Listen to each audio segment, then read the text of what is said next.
बंगले की वो खामोशी मेरे अंदर उतरने लगी थी, जैसे दीवारें भी फुसफुसा रही हों। अब जानो, अब समझो। मैं धीरे धीरे भीतर गया। हर कोना धूल में लिपटा था, जैसे समय वहां थम चुका हो। लेकिन गुलाब एकदम ताजा था, जैसे अभी किसी ने रखा हो। उसकी खुशबू में वही पहचान, वही एहसास, वही लड़की। पर्ची पड़ी। अब तुम्हें मेरा सच जानने को तैयार होना होगा। मैंने चारों ओर देखा, फिर उस टेबल के पास रखी एक पुरानी डायरी पर नजर पड़ी। उस पर बस एक नाम लिखा था, अनन्या। मैंने कांपते हाथों से पन्ने पलटने शुरू किए। पहला पन्ना ही चौंकाने वाला था। उसे पहली बार तब देखा जब मेरी दुनिया टूट चुकी थी, लेकिन उसकी मुस्कान में जैसे जीवन दोबारा खिल गया। हर पन्ने पर उसकी कहानी थी, एक टूटी लड़की की जो बिखर कर फिर से खुद को जोड़ना चाहती थी। अनन्या, जो कभी एक खुशहाल घर में रहती थी, लेकिन एक एक्सीडेंट में अपने माँ बाप को खो चुकी थी। रिश्तेदारों ने ठुकरा दिया, दोस्त दूर हो गए, वो अकेली रह गई।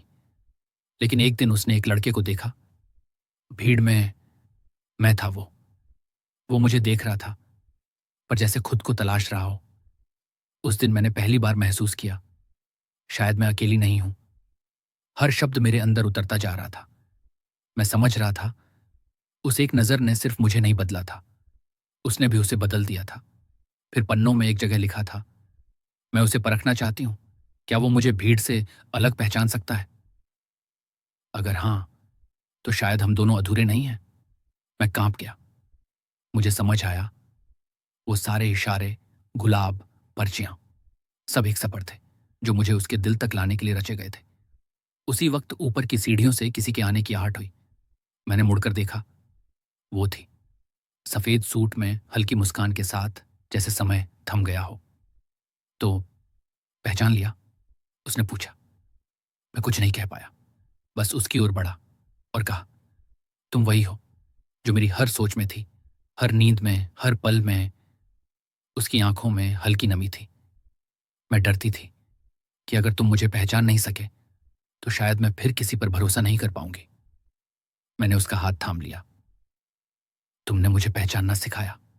पहले मैं खुद को खोया हुआ समझता था, लेकिन तुम्हें खोजते खोजते मैंने खुद को पाया। उस बंगले की खामोश दीवारें अब जैसे गवाही दे रही थीं। दो आत्माएं जो कभी भीड़ में एक झलक में मिली थीं, अब एक साथ खड़ी थीं। हमने घंटों बात की, अपने अधूरे हिस्सों को एक दूसरे में जोड़ते रहे।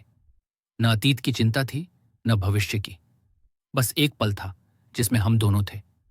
कुछ हफ्तों बाद हम फिर उसी बस स्टैंड पर खड़े थे, जहां पहली बार वो मुझे देख रही थी। इस बार मैं उसे देख रहा था और उसने मुस्कुराकर कहा, अब हम खोए नहीं जाएंगे, ना भीड़ में, ना वक्त में।